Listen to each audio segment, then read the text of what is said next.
నీకు తెలియకుండా నీ మనసుకి ఏదైనా గాయం జరిగితే నువ్వు చెప్తేనే కదా నేను తోడు అందించగలను.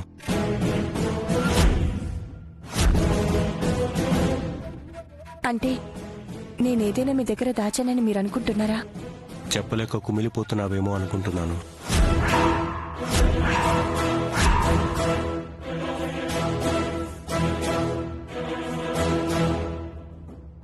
మీరు నన్ను ఏం అడగాలనుకున్నా డొంక తిరుగుడుగా అడగకుండా సూటిగా అడగండి.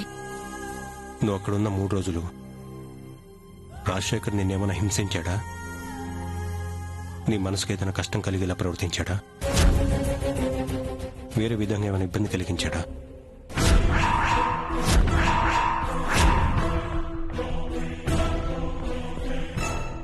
బయట వాళ్ళలాగే మీరు కూడా నన్ను అనుమానిస్తున్నారా? అయ్యో సీత, నా ఉద్దేశం అది కాదు.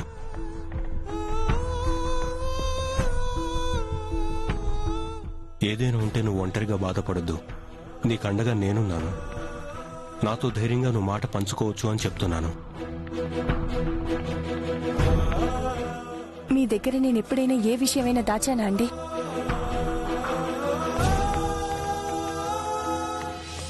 నా ప్రాణం పోయేంతవరకు అలాంటి పని చేయను కూడా. అసలు అలాంటి తప్పే జరిగితే అక్కడికక్కడే నా ప్రాణాలు తీసుకుని ఉండేదాన్ని. కానీ తిరిగి ఇంటికొచ్చి మీ పరువుని, ఇంటి గౌరవాన్ని నేను పోగొట్టనండి.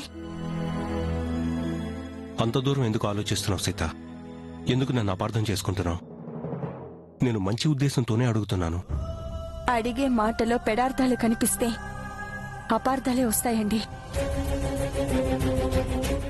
వాడెవడో నీ ప్రమేయం లేకుండా నేను ఇంటి గడప దాటించాడు. అది తెలిసిన జనం నీ వంక ఏదో వంకలు వెతికి మరీ పెడగా చూస్తున్నారు. ఇదంతా తలుచుకుని నువ్వెక్కడ మనసు పాడు చేసుకుంటావేమోనని నిన్న అలా అడిగాను. అన్నిటికన్నా ఎక్కువగా మీరిలా అడగటమే నన్ను ఎక్కువ బాధిస్తుందండి. నువ్వున్న మూడ్లో నా మాటలు నీకు వేరేగా వినిపిస్తున్నాయేమో సీత.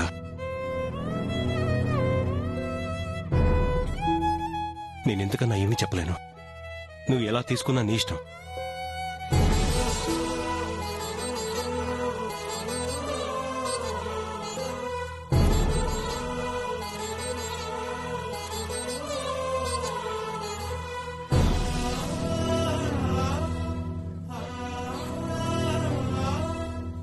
నేను చెప్తే తప్ప తనకి తానుగా నా దగ్గర నుంచి ఎలాంటి విషయాన్ని అడిగి తెలుసుకోవాలనుకోరు.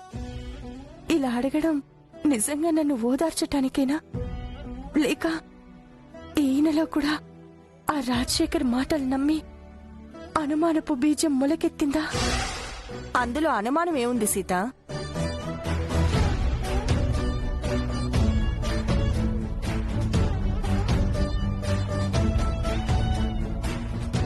ఆడదాని మీద ఏదో ఒక మూల అనుమానం పెట్టుకోవడం మగవాడికి సహజ గుణం.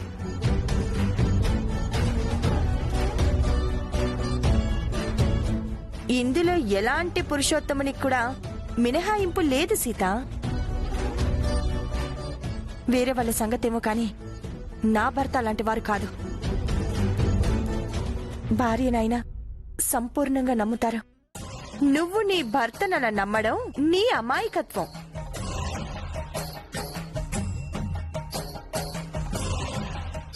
నిజంగా రామరాజు పేరుకి తగ్గట్టు సుగుణాభిరాముడే అయితే, భార్య పట్ల అపారమైన నమ్మకం ఉంటే ప్రశ్న అడగకుండానే నీ భుజం కాయాలి. కాని అలా చేయలేదే. అంటే ఏదో ఒక మూల జనం సూటిపొట్టి మాటలు, రాజశేఖర్ చెప్పిన అబద్ధం ఆయన మనసులో నాటుకుంది.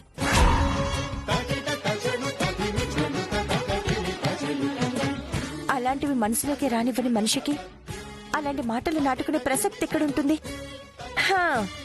చెప్పేది నీ మంచికే. మరి మొండిగా ఉండకుండా నీ భర్తలో పురుడు పోసుకుంటున్న విషబీజాన్ని ఆదిలోనే అంతం చేయి. లేదంటే అది నిన్ను తినేస్తుంది. నేను నా అంతరాత్మ కన్నా నా భర్తనే ఎక్కువగా నమ్ముతాను. సరే, నీ కర్మ.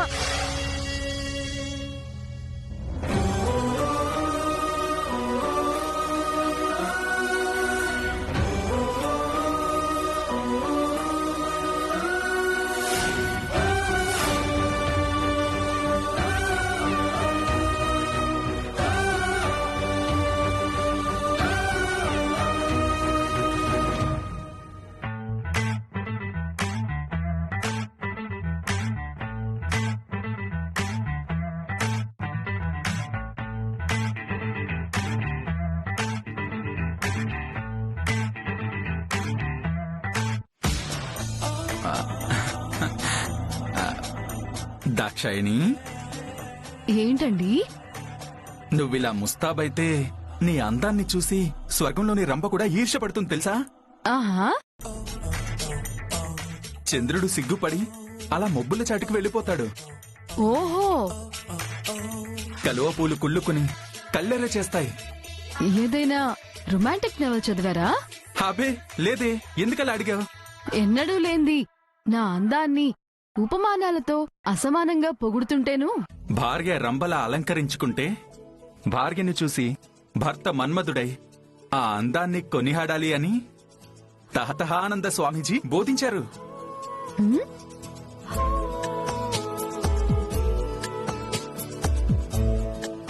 ఆహా దాక్షాయిని, నువ్వు అడ్డు చెప్పినా సరే ఈ రాత్రికి మాత్రం జాగారమే. నిజంగానే ఈ రోజు రాత్రి మీరు జాగారం చేయాలేమో. అవునా? Thank you very much. Dakshayani రెడీనా? రెడీ సరస్వతి. దాక్షాయిని, మనమిద్దరం ఈ రాత్రంతా ప్రపంచాన్నే మర్చిపోయి ఏకం అవుతామని సరస్వతికి చెప్పాలా అసహ్యంగా? హలో, ఆవేశమొద్దు, ఉండండి. మేం వెళ్లేది మేం పెట్టబోయే క్వీన్స్ చిట్ ఫండ్ కంపెనీకి సంబంధించిన ప్రాజెక్ట్ ప్లానింగ్ కోసం.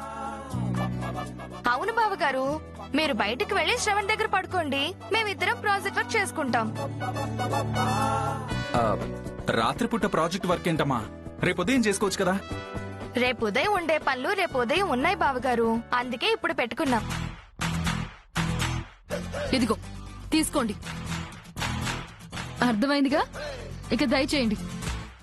మీరు మేకప్ లేకుండా చండాలంగా ఉంటారని తెలుసు కానీ మేకప్ వేసుకుని ఇంత చండాలంగా ప్రవర్తిస్తారని ఇప్పుడే తెలిసిందే. చిచ్చి. చాలే వెళ్ళండి. బా, నువ్వు నా బుర్ర తినకు, ముందు కూర్చో.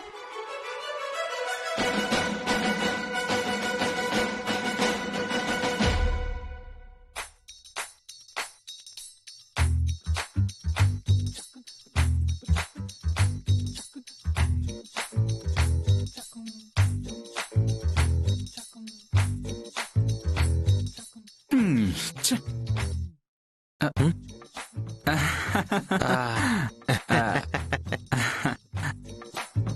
ఏంటన్నయ్యా, చిట్ ఫండ్ పనని వదిన నీ తల మీద మొట్టికాయ కొట్టి బయటికి పంపించిందా? సరస్వతి నిన్ను కూడా మొట్టికాయ ముట్టిందా? బొప్పి కూడా కట్టింది. అంతా మన కర్మరా. ఇంకెందుకెలా తిరగడం? పద, మూడంకేసుకుని ముడుచుకుని పడుకుందాం. రే రే రే రే, అటెక్కడికి రా. ఏదో మూడంకన్నావు కదా. రా. ఉమ్.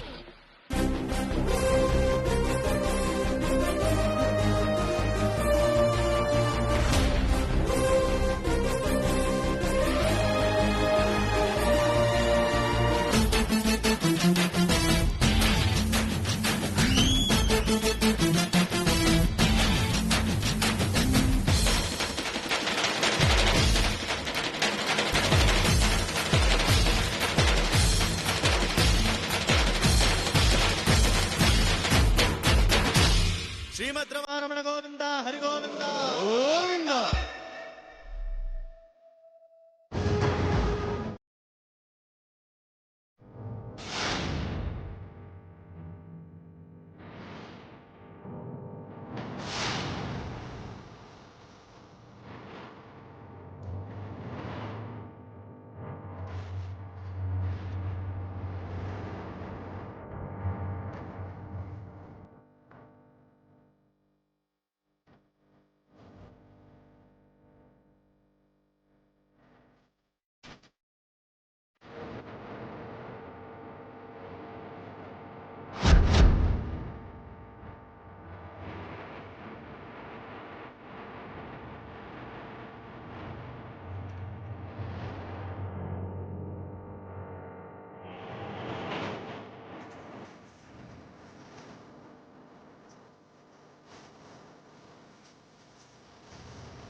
ఈ టైంలో వచ్చావేంటి రామరాజు? నీ వల్ల నా భార్య మనసు కష్టపడింది. స్వచ్ఛమైన ఆ మనసు మీద మచ్చపడింది. నా సీత చెప్పింది నిజంరా. నీలాంటి వాడు ప్రాణాలతో బతకూడదు. రామరాజు, రామరాజు వద్దు. రామరాజు, నన్ను చంపదు. రామరాజు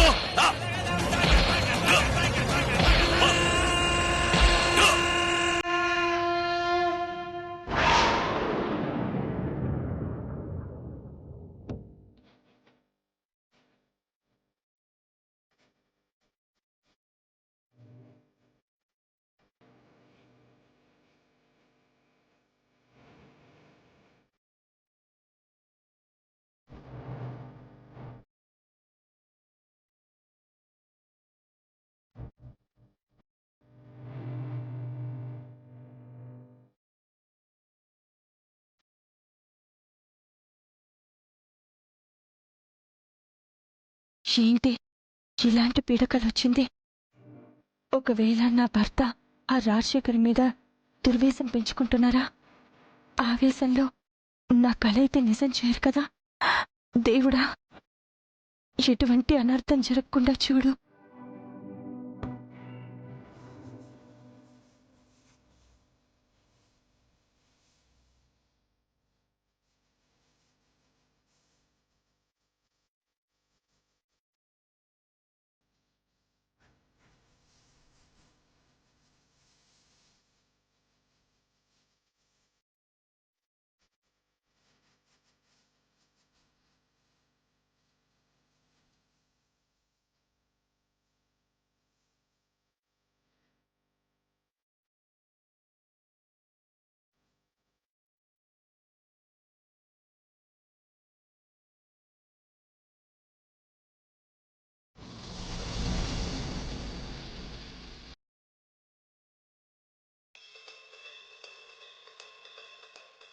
దాక్షాయిణి. సరస్వతి, ఏంటమ్మా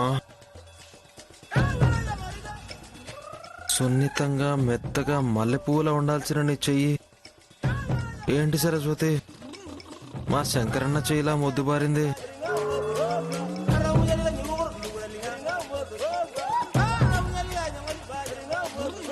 నువ్వు మనిషివి మోటుగా ఉంటావు కానీ గొంతు బానే ఉంటుందిగా.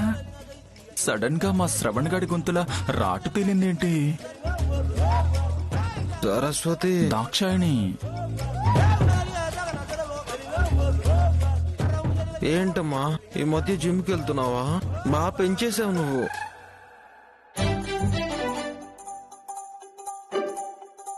దాక్షాయిణి. సరస్వతి,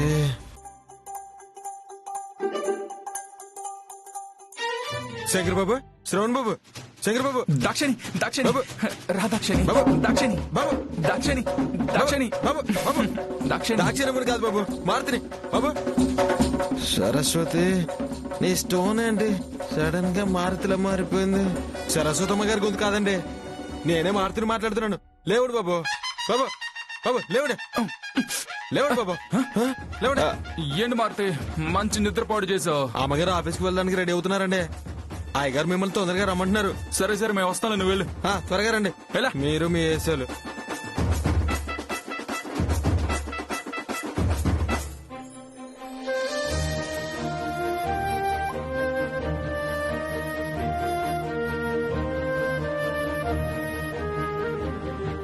ఏమండి, హారతి తీసుకోండి.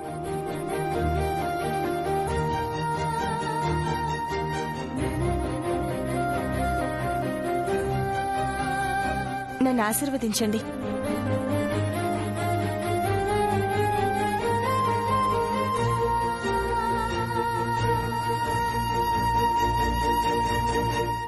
మొదటిసారి ఉద్యోగానికి వెళ్ళి నింద వేయించుకునేదాకా తెచ్చుకుంది. ఈసారి ఏం చేస్తుందో ఏంటో. ఏవైనా చేస్తుంది, మనకు మాత్రం ఏం చేస్తామన్నా అడ్డుకట్ట వేస్తుంది. ఆవిడికి సాగుతోందలా. అంతా మన కర్మ. పద. నాని, నాని, రెడీనా? ఏమండి, వెళ్ళొస్తాం. వదినా రెడీ. చిట్టి మాత్రం వాళ్ళ అన్నయ్య దగ్గర నుంచి లేట్ వచ్చినా జాయిన్ అవుతానని చెప్పింది. సరే పద. అమ్మగారు, అయ్యగారు, నన్ను క్షమించండి అయ్యా. నువ్వు ముందు పైకి లే. నన్ను క్షమించండి. లే. నన్ను క్షమించండి అమ్మా, నన్ను క్షమించండి అయ్యా. తాగిన మైకంలో నా కళ్ళు నెత్తికెక్కి నా పెళ్ళాన్ని కొట్టానయ్యా. మిమ్మల్ని అనరాని మాటలు అన్నాను. నన్ను క్షమించండి అమ్మా, నన్ను క్షమించండి అయ్యా.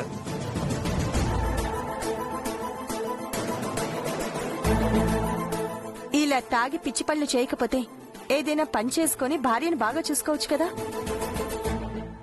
ఉన్న ఇల్లు వర్షానికి కూలిపోయిందమ్మా. నేను తాగుడికి బానిస అవడం వల్ల నాకెవరు పని ఇవ్వట్లేదమ్మా. నన్నెవరు ఇంట్లో కూడా ఉంచుకోవట్లేదు. నిన్న మీరు కొట్టిన దెబ్బలతో నేను మారాను. నాకు బుద్ధి వచ్చిందమ్మా. మీరే నాకేదైనా పని ఇవ్వండి అమ్మా. నాకు నా పెళ్ళామంటే ప్రాణం. అది మీ దగ్గరే ఉంది కదమ్మా. మీరే ఏదైనా పని ఇవ్వండి అమ్మా. మీకు పుణ్యం ఉంటుందమ్మా. మీకు జీవితాంతం రుణపడి ఉంటాను. నన్ను నమ్మండమ్మా. మారానంటున్నాడు కదయ్యా, మీరే ఒక దారి చూపించండి అయ్యా. సరే, నువ్వు కూడా మాతో పాటు ఇంట్లోనే ఉండు.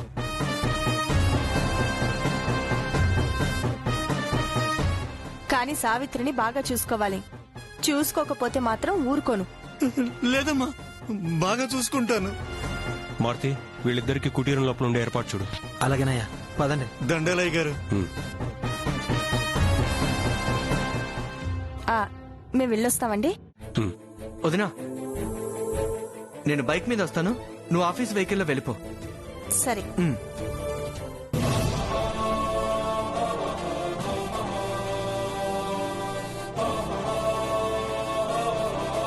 యాండి, మీ తోడే నాకు కుండంత అండ, మీ దీవెనలే నాకు శ్రీరామ రక్ష. ఆ ధైర్యంతోనే ఎండి పదవి చేపట్టాను. అన్నిటికన్నా నీ మనస్సాక్షి నీకు బలం. అదే నిన్ను కాపాడుతుంది. వెళ్ళరా. ఏమ్మా సీతమ్మ, వాడెవడి వల్ల బయటెక్కడో 3 రోజులు కష్టాలు పడి కష్టంగా ఇంటికి చేరావు.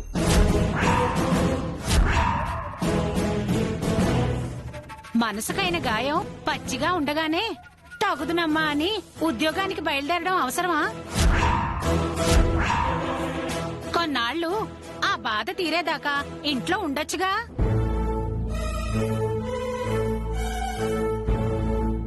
మీరేం నోరు పారేసుకోవాల్సిన అవసరం లేదు. నా భార్య వాడి మీద ఓడిపోయి రాలేదు, గెలిచొచ్చింది. రామరాజు గారు, మగవాడి మీద ఆడదాంది ఎప్పటికీ పైచే కాలేదు, గెలవలేదు. గెలిచానని చెప్పినా అది మాట మాత్రంగానే తప్ప కార్యరూపంగా అసాధ్యం. ఇంకాపుతారా?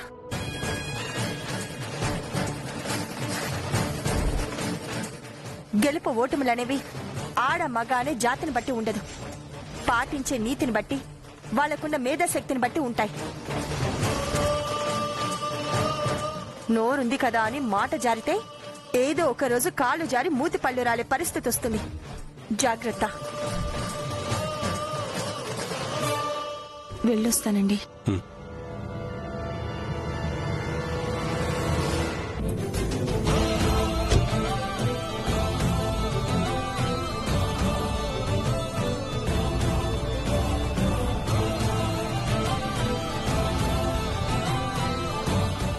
చూడే, సీత తప్పు చేసి కూడా బెరుకు లేకుండా ఎలా సమాధానం చెప్తుందో చూడు. అవును, అసలే మొదటి నుంచి సీతకి మొండి ధైర్యం ఎక్కువ. వాడెత్తుకెళ్లేసరికి తెగింపు వచ్చేసింది. ఆడదానికి ధైర్యం ఉండొచ్చు గాని తెగింపు ఉందనుకో అనర్థాలు సమస్యలు వస్తాయి.